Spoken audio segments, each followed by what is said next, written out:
देखिए precast boundary walls क्या होता है इसके बारे में आज हम लोग समझेंगे। जो कि आप लोग बहुत जगह देखे होंगे कि प्रीकास्ट यहाँ पे लेकर आ जाते हैं फैक्ट्री से हम लोग और डायरेक्ट इसको बाउंड्री के रूप में हम लोग इंस्टॉल कर लेते हैं। तो इसका क्या फ़ायदा होता है, क्या एडवांटेजेस हैं, क्या डिसएडवांटेजेस हैं, या इसका कितना रुपये पर स्क्वायर फीट इसका कॉस्ट लगता है, ये सभी पॉइंट्स पे आज हम लोग बात करने वाले हैं। तो आइए वीडियो को स्टार्ट करते हैं। तो देखिए सबसे आगे बात करें तो प्रीकास्ट बाउंड्री वॉल्स क्या होता है, कैसे मैन्युफैक्चर होता है। तो precast boundary walls are manufactured off site in control environment ensuring consistent quality. देखिए प्रीकास्ट जो बाउंड्री वॉल्स होते हैं इसको फैक्ट्रीज में बनाया जाता है, जहाँ पे क्या हम लोग सभी फैक्टर्स को ध्यान में रखते हुए इसको बनाते हैं ताकि इसमें कोई भी क्वालिटी में कॉम्प्रोमाइज़ नहीं हो। जैसे कि इसका सभी चीज डेंसिटी वगैरह या बोल सकते हैं फायर रेजिस्टेंस, ये सभी चीज़ों का हम लोग आगे टेस्ट करते हैं और ये अच्छा होता है। इसका साइजेज को देखते हैं, उसके बाद हम लोग इसको सप्लाई करते हैं। तो ये जो मैन्युफैक्चरिंग प्रोसेस है ये फैक्ट्रीज में होता है, इस चलते इसमें क्या बहुत अच्छा इसका क्वालिटी हम लोग को मिल पाता है, सप्लाई मिल पाता है। इसके बाद बात करें मटेरियल क्या क्या यूज होता है। तो देखिए मटेरियल इसमें क्या क्या यूज होंगे। Common materials include concrete, cement, aggregate, reinforcing steel for added strength. इसके स्ट्रेंथ के लिए हम लोग एग्रीगेट्स और सीमेंट और रेनफोर्सिंग स्टील का यूज करते हैं। इसका एप्लीकेशन कहाँ कहाँ पे है, तो widely used in residential, commercial and industrial projects for boundary walls and fencing and security barriers. जो कि रेसिडेंशियल वो बिल्डिंग्स में हम लोग को जहाँ पे बाउंड्री वॉल्स की ज़रूरत पड़ता है वहाँ पे इसका यूज कर सकते हैं। कॉमर्शियल में भी यूज होता है, इंडस्ट्रियल में भी यूज होता है प्रोजेक्ट्स में। उसके बाद फेंसिंग के लिए और सिक्योरिटी बैरियर्स के लिए इसका यूज किया जाता है। तो ये इसका एप्लीकेशन हो गया। इसके बाद बात करें इसका फायर रेजिस्टेंस। तो देखिए precast materials often exhibit good fire resistance enhancing the safety features of the boundary walls.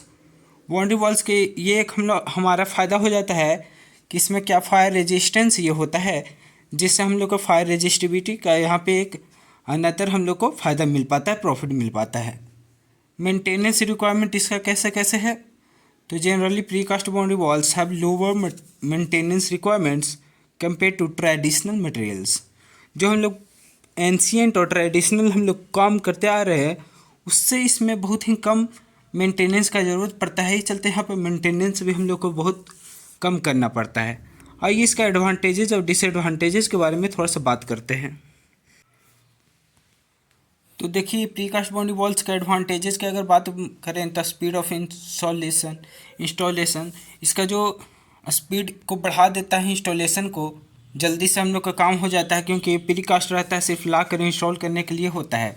Cost effectiveness इसका कॉस्ट कम पड़ता है क्योंकि वहाँ पे लेबर कॉस्ट बच जाता है और मटेरियल को हमको ट्रांसपोर्ट करने में जो कॉस्ट लगता है वो बचता है, क्योंकि इसमें डायरेक्ट जो कंपनी आपको सप्लाई कर देती है साइट पे, तो वहाँ पे आपका कॉस्ट ये सब बच जाता है, जिससे आपको ये एक इफ़ेक्टिव वे में आपका कॉस्ट को बचा कर आप इसको यूज कर सकते हैं। क्वालिटी कंट्रोल इसमें फैक्ट्री में बनाया जाता है तो इसका अच्छा क्वालिटी रहता है। कस्टमाइजेशन इसको जो भी शेप में आप बोलिएगा उस शेप में आपको कंपनी सप्लाई कर देगी, तो यहाँ पे एक कस्टमाइजेशन का सुविधा रहता है। इसका ड्यूरेबिलिटी बोले तो इसका ड्यूरेबिलिटी अच्छा होता है, बहुत दिनों तक चल सकते हैं। रिड्यूस साइट डिसरप्शन, यहाँ पे क्या होता है साइट डिसरप्शन से इसको बचाव हो जाता है। इन्वायरमेंट बेनिफिट्स इसमें क्या कि ज़्यादा इन्वायरमेंट का भी कोई भी नुकसान नहीं है अगर आपको बाउंड्री वॉल चाहिए तो। डिसएडवांटेजेस ऑफ प्रीकास्ट के बारे में बात करें तो ट्रांसपोर्टेशन चैलेंजेस, अगर आपको कंपनी साइट तक नहीं पहुंचा रहा तो वहाँ पे आपको ट्रांसपोर्टेशन करने में प्रॉब्लम होगी। लिमिटेड ऑन साइट एडजस्टमेंट, ये साइट एडजस्टमेंट के लिए बहुत लिमिटेड होता है क्योंकि इसका एक एक्चुअल आपको शेप और साइज में मिलेगा। वहाँ पे आप कोई भी साइट जो चेंज करना हो साइट पे चेंज नहीं कर पाइएगा, वो कंपनी को बताइएगा तो कंपनी आपको चेंज करके अवेलेबल करवा देगी, लेकिन साइट पे आप चेंज नहीं करवा सकते हैं। इस चलते यहाँ पे साइट एडजस्टमेंट में थोड़ा सा प्रॉब्लम होता है। इनिशियल इन्वेस्टमेंट यहाँ पे आपको ज़्यादा करना होगा। उसके बाद डिज़ाइन लिमिटेशन, उसका डिज़ाइन जो है वो एक लिमिट के रूप में होता है कि इस तरह से कि हम लोग का कुछ शेप जो हम लोग पहले ही डिसाइड करके कंपनी को बता दिए उसी शेप में वो आपको सप्लाई देगी। इसके बाद डिपेंडेंसी ऑन द मैन्युफैक्चरर्स, जैसे कि हम कंपनी की बात कर रहे हैं तो मैन्युफैक्चरर्स पे हम लोग को डिपेंड रहना पड़ता है, तो यहाँ पर डिपेंडेंसी है, यहाँ पर डिसएडवांटेज के रूप में काम करता है। क्रेन डिपेंडेंसी, उसका इंस्टॉलेशन के लिए क्रेन का ज़रूरत पड़ता है, तो वहाँ पे क्रेन के लिए क्या हुआ, यहाँ डिसएडवांटेज के रूप में हम लोग को काम किया। हैंडलिंग